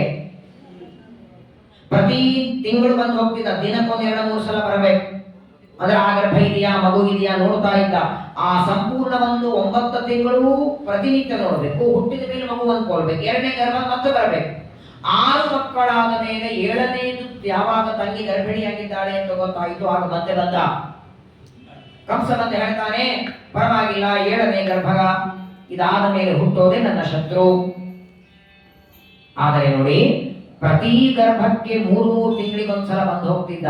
ಯಾವಾಗ ದೇವಕಿಯಲ್ಲಿ 7ನೇ ಗರ್ಭ ಬೆಳೀತಿದೆ, 3 ತಿಂಗಳಾದ ಮೇಲೆ ಕಂಸ ಬಂದು ನೋಡ್ತಾನೆ, ಗರ್ಭವೇ ಇಲ್ಲ ಅಲ್ಲಿ. ಪರಮಾತ್ಮನ ಆಜ್ಞೆಯಂತೆ ದುರ್ಗಾದೇವಿ ಅಲ್ಲಿರುವ ಗರ್ಭವನ್ನ ಎತ್ತಿ ರೋಹಿಣಿಯ ಗರ್ಭದಲ್ಲಿ ಒಯ್ದು ಇಟ್ಟಿದ್ದಾಳೆ.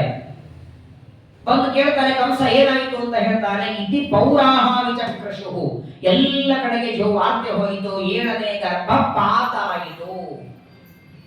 ಭಯಾನಕರಿ. ಗರುಡ ಪುರಾಣದಲ್ಲಿ ಇದಕ್ಕೆಲ್ಲ ಹೇಳ್ತಾರೆ. ಹೀಗೆ 3ನೇ ತಿಂಗಳಿಗೆ 4ನೇ ತಿಂಗಳಿಗೆ ಗರ್ಭ ಯಾಕೆ ಬೀಳುತ್ತದೆ, ಆ ಮಗು ಯಾಕೆ ಹುಟ್ಟಿ ಬರಲ್ಲ, ಹಿಂದಿನ ಜನ್ಮದಲ್ಲಿ ಏನು ಪಾಪ ಮಾಡಿರಬೇಕು. ಉಮಾಮಹೇಶ್ವರ ಸಂವಾದದಲ್ಲಿ ಇದು ಬರ್ತದೆ, ಮಹಾಭಾರತದಲ್ಲಿ. ಕೆಲವು ಮಕ್ಕಳು ಗರ್ಭದಲ್ಲಿರುವಾಗಲೇ ಸತ್ತು ಹೋಗಿ ಬಿಡುತ್ತವೆ. ಕೆಲವು ಮಕ್ಕಳು ಹುಟ್ಟಿದಾಕ್ಷಣ ನಾನಾ ರೀತಿಯಾದ ತೊಂದರೆಗೆ ಒಳಗಾಗ್ತವೆ. ಹುಟ್ಟಿದಾಕ್ಷಣ ಮಕ್ಕಳಿಗೆ ರೋಗ, ಏನು ಪಾಪ ಮಾಡಿರುತ್ತವೆ, ಯಾಕೆ ಗರ್ಭಕ್ಕೆ ಬರುವುದಿಲ್ಲ, ಗರ್ಭಕ್ಕೆ ಬಂದು ಹುಟ್ಟಿ ಬರೋದಿಲ್ಲ. ಆದರೆ ನೋಡಿ, 6ನೇ ತಿಂಗಳು 7ನೇ ತಿಂಗಳಿಗೆ ಗರ್ಭ ಬಿದ್ದೋದರೆ ಆ ಗರ್ಭ ಎಷ್ಟು ತಿಂಗಳಲ್ಲಿರುತ್ತೋ ಅಷ್ಟು ದಿನ ಸೂತಕ ತಾಯಿಗೆ ಇರುತ್ತಂತೆ, ಬೇರೆಯವರಿಗೆ ಇರಲ್ಲ. ಸೂತಕದ ಬಗ್ಗೆ ಗರುಡ ಪುರಾಣದಲ್ಲಿ ಹೇಳ್ತಾರೆ, ಬಹಳ ಸುಂದರವಾಗಿ ಹೇಳ್ತಾರೆ. ಹಾಗಾಗಿ ಗರ್ಭ ಬಿದ್ದೋಯಿತು ಅಂತ ಎಲ್ಲ ಕಡೆಗೆ ವಾರ್ತೆ ಆಯಿತು. ಆದರೆ ಕಂಸನಿಗೆ ಗರ್ಭ ಬಿದ್ದೋಯಿತು ಅನ್ನುವ ದುಃಖಕ್ಕಿಂತ ಈಗ ಹುಟ್ಟಿ ಬರೋರಿದ್ದಾರಲ್ಲ 8ನೇ ಗರ್ಭ, ತನ್ನ ಶತ್ರು ಇನ್ನು ಮೇಲೆ ಹುಟ್ಟೋಳಿದ್ದಾನೆ ಅನ್ನುವ ವಾರ್ತೆ ಗೊತ್ತಾಗಿದೆ. ಆದರೆ ದೇವಕಿ ಗೊತ್ತು, ಭಗವಂತನ ಸಾಮರ್ಥ್ಯ, ಪರಮಾತ್ಮನ ಅಚಿಂತ್ಯದ್ಭುತ ಶಕ್ತಿ ಗೊತ್ತಾಗಿ ದುರ್ಗಾದೇವಿ ಆ ಗರ್ಭವನ್ನ ಎತ್ತಿ ರೋಹಿಣಿಯ ಗರ್ಭಕ್ಕೆ ಎತ್ತಿದ್ದಾಳೆ. 3 ತಿಂಗಳು ಮಾತ್ರ ದೇವಕಿಯ ಗರ್ಭದ ಸಂಬಂಧ. ವಾದಿರಾಜರು ರುಕ್ಮಿಣೀಶ್ ವಿಜಯದಲ್ಲಿ ಹೇಳ್ತಾರೆ, ಅಲ್ಲ 3 ತಿಂಗಳಿಗೆ ಇಡೋದಾದರೆ ಯಾಕಿಟ್ಟ ದೇವರು, ಅಲ್ಲೇ ಇಟ್ಬೋದಾಗಿತ್ತಲ್ಲ ರೋಹಿಣಿಯ ಗರ್ಭಕ್ಕೆ. ಶೇಷದೇವರನ್ನ 9 ತಿಂಗಳು ರೋಹಿಣಿಯ ಗರ್ಭದಲ್ಲೇನೆ ಇರೋ ಹಾಗೆ ಮಾಡಬೇಕು, ಅಣ್ಣ ಮಾಡಬೇಕು ತಾನೆ.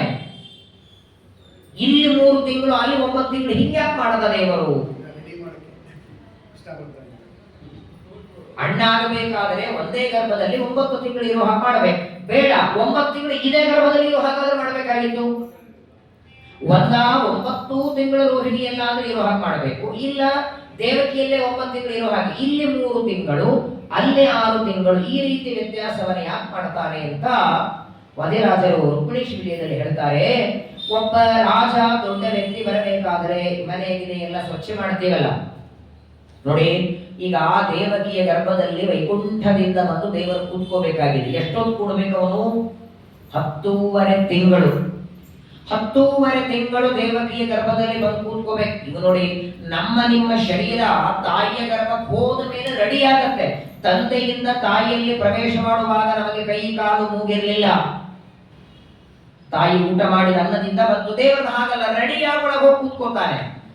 ಒಂದು ಮಾತು ಶಿವರಾಚಾರ್ಯ ಭಾಗವತ ತತ್ವದಲ್ಲಿ ಹೇಳ್ತಾರೆ, ದೇವಕಿಯ ಗರ್ಭದಲ್ಲಿ ಕೃಷ್ಣ, ಅಥವಾ ಕೌಸಲ್ಯ ದೇವಿಯ ಗರ್ಭದಲ್ಲಿ ರಾಮ, ಅಥವಾ ಅದಿತಿ ದೇವಿಯ ಗರ್ಭದಲ್ಲಿ ವಾಮನ, ಎಲ್ಲೆಲ್ಲಿ ದೇವರು ತಾಯಿಯ ಗರ್ಭದಿಂದ ಬರ್ತಾನೋ ಆ ತಾಯಿಯ ಗರ್ಭದೊಳಗೆ ಏನ್ ಮಾಡ್ತಿರ್ತಾನೋ 9 ತಿಂಗಳು. ನಾವೆಲ್ಲರ ಹೇಗೆ ಕೆಳಗೆ ಮುಖ ಹಾಕೊಂಡು ಸುತ್ತಲೂ ಕತ್ಲೆ ಇರ್ತದೆ, ಅಲ್ಲೇ ಮಲ ಮೂತ್ರ ವಾಂತಿ, ಭಯಾನಕ ರೋಗ, ಭಯಂಕರ ವಿಚಿತ್ರವಾದ ಹುಳಗಳು, ಏನೇನ ಕಷ್ಟಗಳು ನಾವೆಲ್ಲರೂ ನಮ್ಮ ತಾಯಿಯ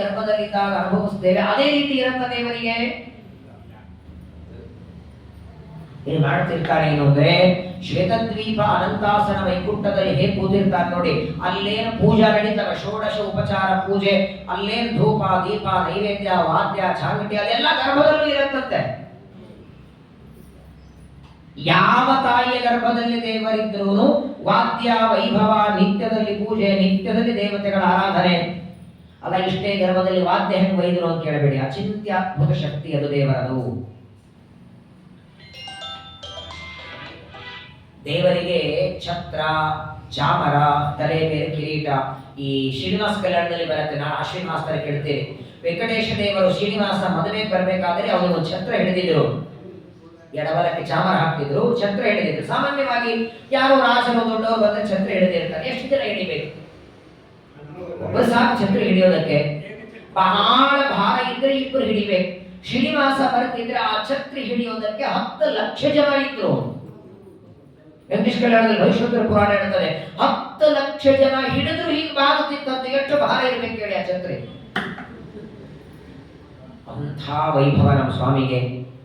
ಏನೇನು ವೈಭವ ಶ್ವೇತದ್ವೀಪ ಅನಂತಾಸನ ವೈಕುಂಠದಲ್ಲಿ ಇರುತ್ತೆ ನೋಡಿ, ಅದೆಲ್ಲವೂ ಗರ್ಭದಲ್ಲಿ ಇದೆ. ಈ ಆರಾಧನೆಗಳಲ್ಲಿ ರಾಯರಿಗೆ ಕವಚಗಳೆಲ್ಲ ಹಾಕ್ತಾರೆ. ಆರಾಧನೆ ಮುಗಿದ ಮೇಲೆ ತೆಗೆದು ಬಿಡ್ತಾರೆ. ತೆಗೆದಲ್ಲಿ ಇಡ್ತಾರೆ, ಲಾಕರ್ ಅಲ್ಲಿಯೋ ಪೆಟ್ಟಿಗೆಯಲ್ಲೋ ಇಡ್ತಾರೆ. ಆ ಪೆಟ್ಟಿಗೆಯೊಳಗೆ ಅಥವಾ ಲಾಕರದಲ್ಲಿದ್ದ ಆ ಒಡವೆ ಅಥವಾ ಆಭರಣ ನೋಡ್ಬೇಕಾದ್ರೆ ಏನ್ ಬೇಕು ನಿಮ್ಗೆ ಅಲ್ವಾ? ಯಾವಾಗಲೂ ನೋಡಿ, ಬೆಲೆ ಬಾಳುವ ವಸ್ತು ಒಳಗಿಟ್ಟಿರ್ತಾರೆ, ಒಳಗಿದ್ದದ್ದು ನೋಡ್ಲಿಕ್ಕೆ ಕೀ ಬೇಕು. ಈ ಬೆಳ್ಳಿ ಬಂಗಾರನೇ ಇಷ್ಟು ಬೆಲೆ ಬಾಳೋದಂದ್ರೆ ನಿಜವಾದ ಬೆಲೆ ಬಾಳುವ ವಸ್ತು ಅಂದ್ರೆ ದೇವರು. ವಸ್ತು ಅಂದ್ರೆ ಅವನಷ್ಟು ಬೆಲೆ ಬಾಳೋದು ಇನ್ನೊಂದಿಲ್ಲ ಪ್ರಪಂಚದೊಳಗೆ. ಈಗ ಅವನೆಲ್ಲಿದ್ದಾನೆ? ದೇವಕಿಯ ಗರ್ಭ. ಹಾಗಾದ್ರೆ ದೇವಕಿಯ ಗರ್ಭ ಅಂದ್ರೆ ಏನೋ ಒಂದು ಲಾಕರ್ ಇದ್ದ ಹಾಗೆ. ದೇವಕಿಯ ಗರ್ಭ ಒಂದು ಲಾಕರ್. ಆ ಲಾಕರ್ ಒಳಗೆ ಕೃಷ್ಣವೆಂಬ ನಿಧಿ ಇದೆ. ಅದನ್ನ ನೋಡೋದಕ್ಕೆ ನಿಮ್ಗೇನು ಬೇಕು? ಅದಕ್ಕಾಗಿ ಅವಳ ಹೆಸರೇನು? ದೇವ. ಅವಳ ಹೆಸರೇ ದೇವಕಿ. ಅವಳಷ್ಟೇ. ದೇವ ಅಂದ್ರೆ ಅನಂತ ಗುಣಪೂರ್ಣನಾದ ಪರಮಾತ್ಮ ಉದರದಲ್ಲಿದ್ದಾನೆ. ತನ್ನ ಹೊಟ್ಟೆ ಎಂಬ ಲಾಕರ್ ಒಳಗೆ ಇರುವ ದೇವರನ್ನ ಜಗತ್ತಿಗೆ ತೋರಿಸಿದ. ಹಾಗಾಗಿ ದೇವ. ಅಷ್ಟಕ್ಕೆ ತಾಯಿಯವಳು ದೇವಕಿ ಅಂದ್ರೆ ನಮ್ಮ. ಅದಕ್ಕೆ ಲಕ್ಷ್ಮೀ ಶೋಭಾನದಲ್ಲಿ ಒಂದು ಮಾತು ಬರ್ತದೆ, ಇಷ್ಟೇ ಇಷ್ಟು ಪಾತ್ರೆಯೊಳಗೆ ಒಂದು ಆನೆಯನ್ನು ನಾನು ಹಿಡಿಸಿದ್ದೇನೆ ಅಂದ್ರೆ ನಂಬ್ತೀರಾ? ಹತ್ತಿ ಆನೆ ಅಲ್ಲ, ನಿಜವಾದ ಆನೆ. ಅಂದ ಮೇಲೆ 14 ಲೋಕಾತ್ಮಕ ಬ್ರಹ್ಮಾಂಡದಲ್ಲಿ ತುಂಬಿದ ಭಗವಂತನನ್ನ ಗರ್ಭದಲ್ಲಿ ಹೊತ್ಕೊಂಡ ಹೇಗೆ ಅವಳು ಹೊತ್ಕೊಂಡದಲ್ಲ, ಇವನು ಹೋಗಿ ಕೂತದ್ದು. ಪರಮಾತ್ಮನಿಗೆ ಕರ್ತುಂ ಅಕರ್ತುಂ ಅನ್ಯಥಾ ಕರ್ತುಂ ಸಮರ್ಥ. ಹಾಗಾಗಿ ದೇವರು ಎಲ್ಲಾ ಕಡೆಗೂ ಅಷ್ಟೇ ದೇವರನ್ನ ಜಗತ್ತಿಗೆ ತೋರಿಸಿದ ಕೀಗಳಷ್ಟೇ ಇವರೆಲ್ಲ. ಪರಮಾತ್ಮ ಬಂದಿದ್ದಾನೆ ಯಾವಾಗ? 3ನೇ ತಿಂಗಳದ ಗರ್ಭ ಅಲ್ಲಿಂದ ಎತ್ತಿ ರೋಹಿಣಿಯ ಗರ್ಭಕ್ಕೆ ದುರ್ಗಾದೇವಿ ಇಟ್ಟ ಮೇಲೆ ದೇವಕಿಯ ಗರ್ಭಕ್ಕೆ ಸೇರಿದ. ಯಾವಾಗಲೂ ನೋಡಿ, ಜ್ಞಾನಿಗಳು ದೊಡ್ಡವರು ಬರ್ತಾರೆ ಅಂದ್ರೆ ಜಾಗ ಸ್ವಚ್ಛ ಮಾಡಬೇಕು. ನಿಮ್ಗೆ ಇನ್ನೊಂದು ಮಾತು ಗೊತ್ತಿರಬಹುದು, ಸ್ವಾಮಿಗಳು ಒಂದ್ ಕಡೆ ಪೂಜೆ ಮಾಡಬೇಕಾದ್ರೆ ಆ ಪೂಜಾ ಮಾಡುವ ಜಾಗ ನೀವೆಷ್ಟೇ ಸ್ವಚ್ಛ ಮಾಡ್ರಿ, ಅವರ ಪರಿವಾರ ಶಿಷ್ಯರು ಬಂದು ನೋಡೋದು ಹೊತ್ತು ಮಂಟಪ ಹಾಕಲ್ಲ. ನಾವು ಬೇಕಾದಷ್ಟು ಒರೆಸಿವಿ, 3 ಸಲ ಒರೆಸಿವಿ, 4 ಸಲ ಒರೆಸಿವಿ ಅಂದ್ರೆ ಅವ್ರು ನೋಡೋ ದೃಷ್ಟಿಕೋನ ಬೇರೆ ಇರ್ತದೆ. ಕಾಲಿನ ಹೆಜ್ಜೆನೂ ಬಿದ್ದಿರಬಾರ್ದು, ಸಣ್ಣ ಕೂದಲು ಬಿದ್ದಿರಬಾರ್ದು, ಬಹಳ ಸೂಕ್ಷ್ಮ ನೋಡ್ತಾರ ಮಂಟಪ ಹಾಕ್ಲಿಕ್ಕೆ. ಅಷ್ಟು ನೋಡ್ತಾರೆ. ಹಂಗೆ 1-2 ಗಂಟೆ ಪೂಜೆ ಮಾಡ್ಲಿಕ್ಕೆ ಮಂಟಪ ಹಾಕಬೇಕಾದ್ರೆ ಆ ಜಾಗ ಅಷ್ಟು ಶುದ್ಧವಾಗಿರ್ಬೇಕು.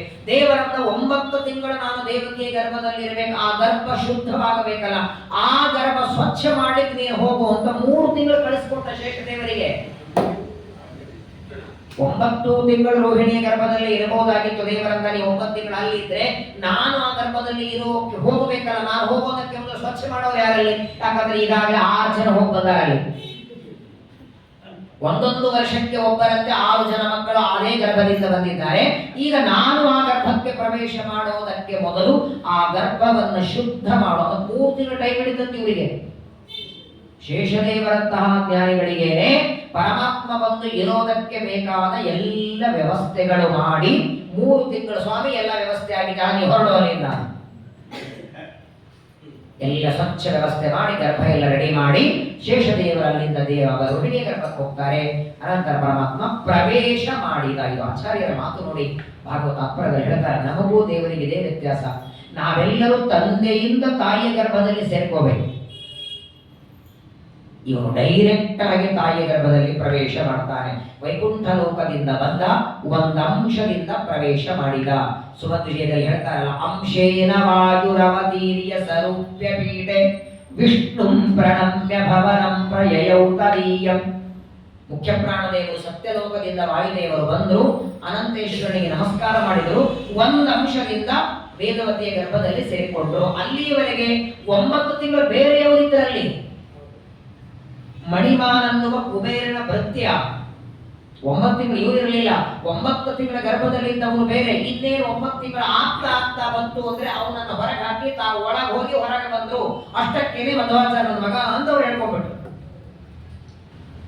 ಶ್ರೀಮದಾಚಾರ್ಯರಿಗೆ ಅಷ್ಟ ಗರ್ಭವಾಸ ದುಃಖ ಇಲ್ಲ ಅಂದ ಮೇಲೆ ಪರಮಾತ್ಮನಿಗೆ ಬರಲಿಕ್ಕೆ ಸಾಧ್ಯವಿಲ್ಲ. ಕೇವಲ ಈ ದೇವಕಿ ತಪಸ್ಸು ಮಾಡಿ ನನ್ನ ಗರ್ಭದಲ್ಲಿ ದೇವರು ಬರಲಿ ಅಂತ ಪ್ರಾರ್ಥನೆ ಮಾಡಿಕೊಂಡದ್ದಕ್ಕೆ 3 ತಿಂಗಳ ಶೇಷದೇವರಿಂದ ಗರ್ಭ ಶುದ್ಧಿ ಮಾಡಿ ಗರ್ಭದಲ್ಲಿ ಪ್ರವೇಶ ಮಾಡ್ತಾನೆ. ನೋಡಿ, ಯಾವಾಗ ಪರಮಾತ್ಮ ಅನಂತ ಗುಣಪೂರ್ಣನಾದ ದೇವರು ದೇವಕಿಯ ಗರ್ಭದಲ್ಲಿ ಪ್ರವೇಶ ಮಾಡಿದ, ಆಗ ದೇವಕಿಯ ಮುಖದಲ್ಲಿ ಕಾಂತಿ ನೋಡಿ ಹೇಗೆ ಬಂತು. ವಿಲಕ್ಷಣವಾದ ತೇಜಸ್ಸು ಬಂತನು. ಪ್ರಪಂಚದೊಳಗೆ ಚೆನ್ನಾಗಿ ಕಾಣಿಸ್ಬೇಕು ಅಂತ ಬೇರೆ ಬೇರೆ ಅಲಂಕಾರ ಮಾಡಿಕೊಂಡ್ರೆ ಕಾಣೋದಿಲ್ಲ.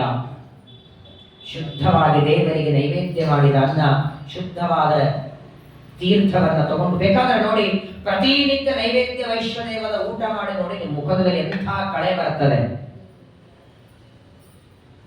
ದೇವರಿಗೆ ನೈವೇದ್ಯ ಮಾಡಿದ ಅನ್ನ ತಿಂದವರ ಮುಖದಲ್ಲಿ ಅಷ್ಟು ಕಳೆ ಬರಬೇಕಾದರೆ ದೇವರ ಹೊಟ್ಟೆಯಲ್ಲಿದ್ದಾನೆ. ನೈವೇದ್ಯದ ಅನ್ನ ಹೊಟ್ಟೆಯಲ್ಲಿದ್ದರೇನೆ ಮುಖ ಅಷ್ಟು ಫಳ ಫಳ ಫಳ ಹೊಳಿತದಂದ ಮೇಲೆ ಇನ್ನ ದೇವರೇ ದೇವಕಿ ಗರ್ಭದಲ್ಲಿ ಕೂತಿದ್ದಾನೆ. ಕಂಸ ಬಂದ ಅಂತ ಹೇಳದಲ್ಲ. ಪ್ರತಿ ಬಾರಿ ದೇವಕಿ ಗರ್ಭಿಣಿಯಾದಾಗ ಕಂಸ ಬರ್ತಿದ್ದ. 8ನೇ ಬಾರಿ ದೇವಕಿ ಗರ್ಭಿಣಿಯಾದಾಗ ಕಂಸ ಬರ್ತಾನೆ. ಆದರೆ ಕಂಸ ಬಂದು ದೇವಕಿಯ ಮುಂದೆ ನಿಂತುಕೊಂಡು ಪ್ರತಿ ಸಲ ಏನ್ ಮಾಡ್ತಿದ್ದ, ಬರ್ತಿದ್ದ, ನೋಡ್ತಿದ್ದ, ಇದು 6ನೇ ಗರ್ಭ ಅಂತ ಹೇಳಿ ಹೋಗ್ತಿದ್ದ. 8ನೇ ಬಾರಿ ದೇವಕಿ ಗರ್ಭಿಣಿಯಾದಾಗ ಬಂದು ನಿಂತು ಹೋಗ್ಲಿಲ್ಲ. ಅರ್ಧ ಗಂಟೆ ನೋಡ್ತಾನಿಂತ ದೇವಕಿಯನ್ನ.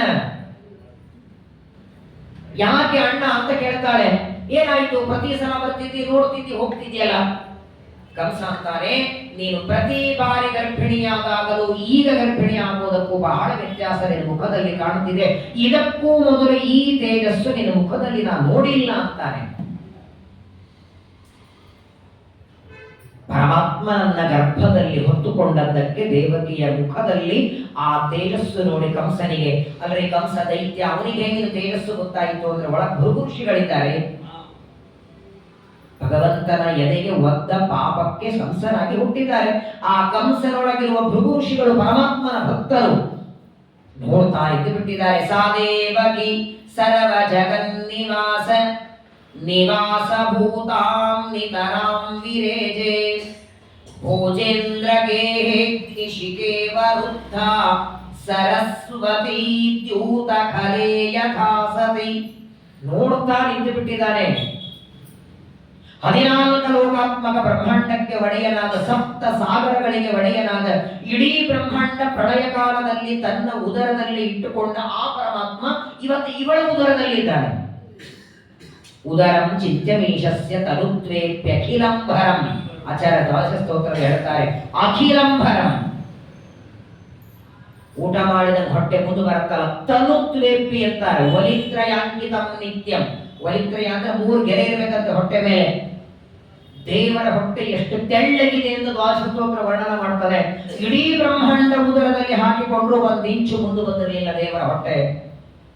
ಅವನನ್ನೇ ಇವತ್ತು ಉದರದಲ್ಲಿ ಇಟ್ಟುಕೊಂಡಿದ್ದಾಳೆ. ಜಗದುದರನ, ಜಗತ್ತನ್ನೇ ಉದರದಲ್ಲಿ ಇಟ್ಟುಕೊಳ್ಳೋನನ್ನ ಉದರದಲ್ಲಿ ಇವತ್ತು ದೇವಕಿ ಇಟ್ಟುಕೊಂಡಿದ್ದಾಳೆ. ಏನ್ ದೇವಕಿಯ ಸೌಭಾಗ್ಯ. ಸಂಪುಷ್ಟಿಗ ಪ್ರತಿನಿತ್ಯ ದೇವರ ಪೂಜೆ ಆದ ಮೇಲೆ ಸಂಪುಷ್ಟದಲ್ಲಿ ದೇವರನ್ನೆಲ್ಲ ಇಟ್ಟು ಪೂಜಿಸಿ ಹೊರಗೆ ತರ್ತೇವೆ. ಬಂದ ಮೇಲೆ ನಮಸ್ಕಾರ ಮಾಡ್ತೀರಾ. ಆ ನಮಸ್ಕಾರ ಸಂಪುಷ್ಟಕ್ಕೋ ಒಳಗಿದ್ದ ದೇವರಿಗೋ. ಆದರೆ ನಮಸ್ಕಾರ ಮಾಡೋದಕ್ಕೆ ನೀವು, ಯಾಕಂದ್ರೆ ಪಾಪ ಮೈಲಿಗಿದ್ದಾಗ ಸಂಪುಷ್ಟಗಳು ಮಾಡ್ಲಿಕ್ಕಾಗಲ್ಲ. ಹಂಗೆ ದೇವಕಿಗೆ ನಮಸ್ಕಾರ ಮಾಡಿದ್ರೆ ಆ ನಮಸ್ಕಾರ ಆಕಿಗಲ್ಲ. ಯಾಕಂದ್ರೆ ಆಕೆ ಹೊಟ್ಟೆ ಒಂದು ಸಂಪುಷ್ಟನೇ ಒಳಗೋಗಿದ್ದಾನೆ. ದೇವಕಿಯ ಗರ್ಭವೆಂಬ ಸಂಪುಷ್ಟದಲ್ಲಿ ಕೂತಿದ್ದಾನೆ ಸ್ವತಂತ್ರನಾದ ಪರಮಾತ್ಮ. ಆ ಭಗವಂತನನ್ನ ಒಳಗೆ ದೇವರಿದ್ದದ್ದಕ್ಕೆ ಕಂಸ ದೇವಕಿಯ ಮುಖವನ್ನ ನೋಡ್ತಾನೆ. ಕಂಸನಿಗೆ ಎರಡಾಯಿತಂತೆ. ದೇವಕಿಯ ಮುಖ ನೋಡಿ ಮೊದಲಿಗೆ ಆಶ್ಚರ್ಯ ಆಯ್ತು. ಇದಕ್ಕೂ ಮೊದಲು ಈ ರೀತಿಯಾದಂತಹ ಸೌಂದರ್ಯ, ಈ ರೀತಿಯಾದ ಲಕ್ಷಣ ಮುಖ ನೋಡಿರಲಿಲ್ಲ ಮೊದಲನೇ. ಎರಡನೇದ್ದು, ಕಂಸನಿಗೆ ಭಯ ಆಗಲಿಕ್ಕೆ ಶುರುವಾಯಿತು. ಜಗತ್ತನ್ನೇ ಪವಿತ್ರ ಮಾಡುವ, ಇಡೀ ಜಗತ್ತು ಪವಿತ್ರ ಮಾಡುವ ಗಂಗೆ ಯಾವನ ಪಾದದಿಂದ ಬಂದೋ ಆ ಗಂಗೆಯನ್ನು ಕೊಟ್ಟ ಗಂಗಾ ಜನಕ ಇವತ್ತು ಗರ್ಭದಲ್ಲಿ ಕೂತಿದ್ದಾನೆ. ಏನ್ ದೇವಕಿಯ ಸ್ಥಾನ ದೊಡ್ಡದಾದದ್ದು. ಪರಮಾತ್ಮನನ್ನ, ಆ ದೇವಕಿಯ ಗರ್ಭದಲ್ಲಿರುವ ದೇವರನ್ನ ನೋಡ್ತಾ ತಾಂ ವೀಕ್ಷ ಕಂಸಃ ಪ್ರಭಯಾತಿ ಸಂಭರ. ಸ್ವಲ್ಪ ನೋಡ್ತಾನೆ, ತಂಗಿಗೆ ಮಾತಾಡಿಸ್ತಾನೆ, ಯಾಕೋ ಭಯ ಆಗ್ತಿದೆ ಅಂತ. ಇವತ್ತಿನವರೆಗೆ ಈ ರೀತಿ ನಿನ್ನ ಮುಖ ನೋಡ್ಲಿಲ್ಲ, ನನಗನಿಸ್ತದೆ ಆಕಾಶವಾಣಿ ಹೇಳಿದ ಹಾಗೆ ನನ್ನ 8ನೇ ಗರ್ಭ ಇಲ್ಲಿ ಇನ್ನು ಬರೋನಿದ್ದಾರೆ, ನನ್ನ ಶತ್ರು ನಿನ್ನಲ್ಲಿದ್ದಾರೆ. ಆದರೆ ಅವನು ಗರ್ಭದಲ್ಲಿರುವಾಗಲೇ ನಿನ್ನ ಮುಖ ನೋಡಿ ಭಯ ಆಗ್ತಿದೆ, ಹೊರಗೆ ಬಂದ್ರೆ ಅಂದ್ರೆ ನೋಡಿ, ಪ್ರಾಯ ನಮ್ಮನ್ನ ಹೊಡೆಯೋರು ಯಾರೋ ಹತ್ರ ಬಂದ್ರೆ ನಾವು ಭಯ ಪಡ್ತೇವೆ. ಆದ್ರೆ ಕಂಸನಿಗೆ ಭಯ ಏನ್ ಶುರುವಾಗಿದೆ? ಕೃಷ್ಣ ಪರಮಾತ್ಮ ದೇವಕಿಯ ಗರ್ಭದಲ್ಲಿ ಪ್ರವೇಶ ಮಾಡಿದ ದಿನದಿಂದ ಕಂಸನಿಗೆ ಭಯ. 10.5 ತಿಂಗಳು ಮಾತ್ರವಲ್ಲ, 10.5 ತಿಂಗಳು ಗರ್ಭದಲ್ಲಿರೋವರೆಗೆ, ಕೃಷ್ಣ ಅವತಾರ ಮಾಡಿ ಬಂದ ಮೇಲೆ 8 ವರ್ಷದವರೆಗೆ, ಸುಮಾರು 9 ವರ್ಷ ಅನ್ಕೊಳ್ಳಿ, ಭಯ ಶುರುವಾಗಿದೆ ಕಂಸನಿಗೆ. ಅವತ್ತಿನಿಂದ ನೋಡಿ ಭಾಗವತ ಹೇಳ್ತದೆ ಈ ಒಂದು ಮಾತು. ಇದು ಶಿವನಾಥರು ಹೇಳ್ತಾರೆ, ಕಂಸನಿಗೆ ಹೇಗಾಯಿತು ಅಂದ್ರೆ, ಆ ದೇವಕಿಯನ್ನ ನೋಡಿ, 8ನೇ ಗರ್ಭವನ್ನ ಧಾರಣ ಮಾಡಿದ ದೇವಕಿಯನ್ನ ನೋಡಿ ಅವತ್ತಿನಿಂದ ಊಟ ಹೋಗ್ತಿರ್ಲಿಲ್ಲ, ನಿದ್ದೆ ಬರ್ತಿರ್ಲಿಲ್ಲ. ಆಸೀನ ಕೂತಾಗ, ಸಂವಿಶನ್ ಓಡಾಡುವಾಗ, ಶಯ್ಯ ಮಲಗಿದಾಗ, ಭುಂಜಾನ ತಿನ್ನುವಾಗ, ಮಾತಾಡುವಾಗ, ಏನೇ ಕೆಲಸ ಮಾಡಲಿ ಯಾವ ಪದಾರ್ಥ ಅನ್ನೋದು ದೇವರು ಕಾಣಿಸ್ತಿದ್ದ. ಆದರೆ ನೀನು ಮಾತಾಡ್ತೀರಿ ಅಂತ ಗೊತ್ತು, ಅವನೇ ಪುಣ್ಯವಂತ. ಅದಕ್ಕೆ ಶ್ರೀಮದಾಚಾರ್ಯ ಅಂದ್ರು, ಭಯ ಆದೇ ಅವನು ದೇವರು ಗುಣಪೂರ್ಣ ಅನ್ನುವ ಜ್ಞಾನಪೂರ್ವಕವಾಗಿ ಚಿಂತನೆ ಮಾಡಿದ್ದಾದ್ರೆ ಉದ್ಧಾರ ಆಗ್ತಿದ್ದ. ಅನಂತ ಗುಣಪೂರ್ಣ, ಸರ್ವೋತ್ತಮ, ಸರ್ವಜ್ಞ ದೇವರು ಅಂತಲ್ಲ. ಭಯ ಯಾವಾಗಲೂ ಭಯ ಆದ್ರೆ ಎಲ್ಲಾ ಕಡೆ ಅವರೇ ಕಣ್ಣಂಗಾಗ್ತಿರ್ತಾರೆ. ಯಾರೋ ಹೊಡಿತಾರೆ, ಬೈತಾರೆ, ಎಲ್ಲಿ ನೋಡಿದ್ರು ಅವರೇ ಬಂದಂಗ ಆಗ್ತಿದೆ, ಅವರೇ ಕಣ್ಣಂಗಾಗ್ತಿದೆ. ಕಂಸನಿಗೆ ಅವತ್ತಿನಿಂದ ಊಟ ನಿದ್ದೆ ಏನು ಸೇರ್ತಿಲ್ಲ. ಈಗ ಒಂದು 8ನೇ ಗರ್ಭ, 8ನೇ ಗರ್ಭದಲ್ಲಿಂದ ದೇವರ ಕಳ್ಳಿಲ್ಲ. ಆದ್ರೆ 8ನೇ ಗರ್ಭದಲ್ಲಿ ಇರುವ ಆ ಮಗು ಯಾವಾಗ ಹೊರಗೆ ಬರ್ತದೆ, ಯಾವಾಗ ನನ್ನನ್ನು ಕೊಲ್ತಾನೆ ಅನ್ನೋ ಭಯದೊಳಗೆ ಎದ್ದಾಗ, ಕೂತಾಗ, ನಿಂತಾಗ, ಮಲಗಿದಾಗ, ಓಡಾಡುವಾಗ, ಯಾವ ಕೆಲಸ ಮಾಡುವಾಗಲೂ 8ನೇ ಗರ್ಭ, 8ನೇ ಗರ್ಭ, 8ನೇ ಗರ್ಭ ಹುಡುತ್ತದೆ, ನನ್ನನ್ನು ಸಂಹಾರ ಮಾಡುತ್ತದೆ ಅನ್ನುವ ಚಿಂತನಲ್ಲಿ, ಅದನ್ನೇ ಚಿಂತನೆ ಜ್ಞಾನಪೂರ್ವಕ ಮಾಡಿದ್ದ ಅಂದ್ರೆ ಉದ್ಧಾರ ಆಗ್ತಿದೆ. ಗೋಪ್ಯ ಕಾಮಾತ್ ಭಯಾತ್ ಕಂಸಃ ದ್ವೇಷಾತ್ ಚೈತ್ಯಾದಯೋ ನೃಪಾಃ. ದೇವರಲ್ಲಿ ಭಕ್ತಿ, ಭಯದಿಂದ ಭಕ್ತಿ ಮಾಡಬಾರದು. ಕಂಸ ಮಾಡಿದ್ದು ಭಯ ಭಕ್ತಿ, ಹಾಗಾಗಿ ಉದ್ಧಾರವಾಗಲಿಲ್ಲ. ನಿರಂತರ ಚಿಂತೆ ಮಾಡುತ್ತಿದ್ದಾರೆ. ಪರಮಾತ್ಮ ಗರ್ಭದಲ್ಲಿ ಕೂತಿದ್ದಾರೆ. ದೇವಕಿಯ ಗರ್ಭದಲ್ಲಿ ಪ್ರವೇಶ ಮಾಡಿ 6 ತಿಂಗಳಾಯಿತು. ಇವನೇನು 9 ತಿಂಗಳು ಇರಬೇಕು ಅಂತೂ ಇಲ್ಲ. ಭಾದ್ರಪದ ಮಾಸದಲ್ಲಿ ವಾಮನ ಬಂದಲ್ಲ, ವಾಮನ ದೇವರ ಅದಿತಿಯಲ್ಲಿ ಗರ್ಭ ಎಷ್ಟು ತಿಂಗಳಿಗೆ? 6 ತಿಂಗಳು ಗರ್ಭದಲ್ಲಿ ಸೇರ್ಕೊಂಡದ್ದು ಫಾಲ್ಗುಣ ಮಾಸ, ಹೊರಗೆ ಬಂದದ್ದು ಭಾದ್ರಪದ. ಆದರೆ ಇಲ್ಲಿ ದೇವರೇ ಸಂಕಲ್ಪ ಮಾಡಿದ್ದಾರೆ, 10.5 ತಿಂಗಳು ಗರ್ಭದಿಂದ ಹೊರಗೆ ಹೋಗಬಾರದು ಅಂತ ಸಂಕಲ್ಪ ಮಾಡಿದ್ದಾರೆ.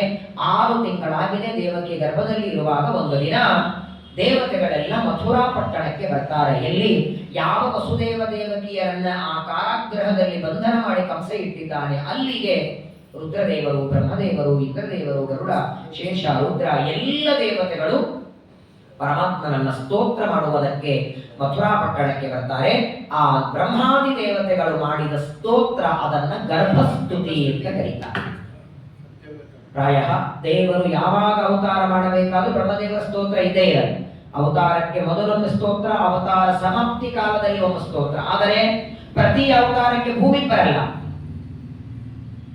ತಮ್ಮ ಲೋಕದಲ್ಲಿದ್ದೇ ದೇವರಿಗೆ ಪ್ರಾರ್ಥನೆ ಮಾಡ್ತಾರೆ. ಇದೊಂದು ವೈಶಿಷ್ಟ್ಯ.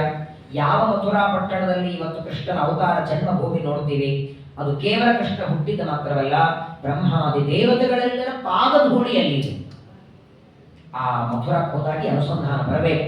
ಬ್ರಹ್ಮಾದಿ ಸಮಸ್ತ ದೇವತೆಗಳೆಲ್ಲ ಬಂದು ಆ ದೇವಕಿಯ ಗರ್ಭದಲ್ಲಿದ್ದ ಪರಮಾತ್ಮನ ಸ್ತೋತ್ರ ಮಾಡ್ತಾರೆ. ಗರ್ಭಸ್ತುತಿ ಅದರ ಚಿಂತನವನ್ನ ನಾಳೆ ದಿವಸ ಮಾಡಿ, ಗರ್ಭಸ್ತುತಿ ಮುಗಿದ ಮೇಲೆ ನಾಳಿದ್ದು ಶನಿವಾರ ನೋಡಿ ಹೇಗೆ ದೇವರು ಭಾಗ್ಯ ಕಲ್ಪಿಸಿಕೊಟ್ಟಿದ್ದಾನೆ. ಗರ್ಭಸ್ತುತಿಯಾದ ಮೇಲೆ ಪರಮಾತ್ಮ ದೇವಕಿಯ ಗರ್ಭದಿಂದ ಬರಬೇಕು.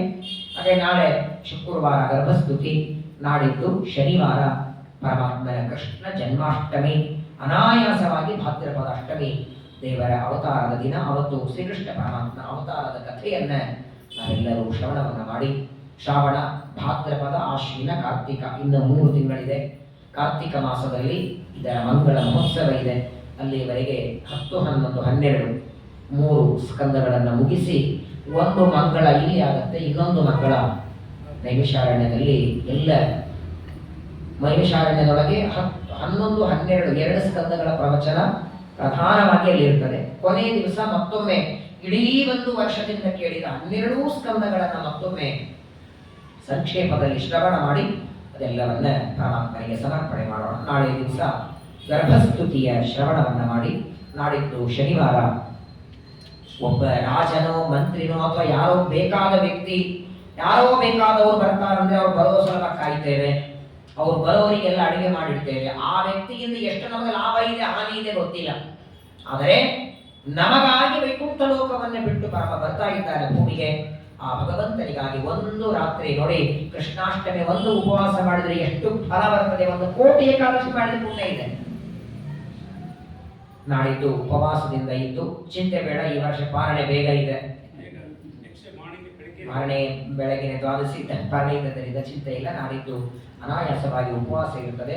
ನಾಳೆ ಗರ್ಭಸ್ತುತಿಯನ್ನು ಶ್ರವಣ ಮಾಡಿ, ನಾಡಿದ್ದು ಶ್ರೀಕೃಷ್ಣ ಪರಮಾತ್ಮನ ಅವತಾರದ ಚರಿತ್ರೆಯನ್ನು ಶ್ರವಣ ಮಾಡೋಣ. ಎಲ್ಲರಿಗೂ ಕೃಷ್ಣ ಪರಮಾತ್ಮನ ಅನುಗ್ರಹವಾಗಲಿ, ಮಂತ್ರಾಲಯ ಪ್ರಭುಗಳ ಅನುಗ್ರಹ ಆಗಲಿ. ಅವರ ಅನುಗ್ರಹ ಆದರೆ ಸಾಕು. ಹಸಿ ದಡ್ಡ ವ್ಯಕ್ತಿ, ಮಾತು ಬರದೇ ಇದ್ದಂತಹ ವ್ಯಕ್ತಿ ದೊಡ್ಡ ದಿವಾನನಾಗಿ, ವೆಂಕಣ್ಣ ದಿವಾನ ವೆಂಕಣ್ಣ ಅಂತ ಪ್ರಸಿದ್ಧನಾದ, ನಮ್ಮ ಮೇಲೆ ಅವರ ಕೃಪಾ ದೃಷ್ಟಿ ಬಿದ್ದರೂ ಸಾಕು, ನಮ್ಮ ಕನಿಷ್ಠ ಎಲ್ಲ ಅಷ್ಟ ದಾರಿದ್ರ್ಯಗಳೆಲ್ಲ ದೂರವಾಗುತ್ತೆ. ಅಂತಹ ಗುರುಗಳ ಅನುಗ್ರಹವಾದರೇನೆ ಪರಮಾತ್ಮನ ಅನುಗ್ರಹವಾಗುತ್ತೆ. ರಾಯರ ಅನುಗ್ರಹ, ನಾಡಿದ್ದು ಕೃಷ್ಣ ಜನ್ಮಾಷ್ಟಮಿ, ಕೃಷ್ಣನ ಅನುಗ್ರಹ ಎರಡೂ ನಮ್ಮ ಮೇಲಾಗಲಿ ಅಂತ ಪ್ರಾರ್ಥನೆಯನ್ನು ಮಾಡ್ತಾ ನಾಳೆಗೆ ಗರ್ಭಸ್ತುತಿಯ ಚಿಂತನೆ ಮಾಡೋಣ. ಶ್ರೀ ಕೃಷ್ಣ